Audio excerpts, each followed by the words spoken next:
Hi everyone, today I'll show you how to create a custom proximity prompts in Roblox Studio step-by-step process. Let's get started. First, you need to create part and add prompt. Insert a part in your workspace, then add a proximity prompt inside it. Customize the prompt's text and action and set its style to custom. Then, in Starter GUI, create a billboard GUI. Set its size to 40, 10 and attach it to the part you created. And make the part transparent for a cleaner look. And add labels and frame. Add two text labels inside the GUI and name them button and action text.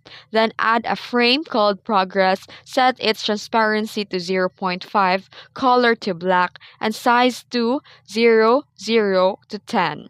Then script the prompt. Add a local script under the billboard GUI and paste it the script shown on screen. This links the GUI to the proximity prompt for a custom look and behavior. And test your game, and that's it. You've made a custom proximity prompt. If you found this video helpful, don't forget to like and subscribe for more tutorials.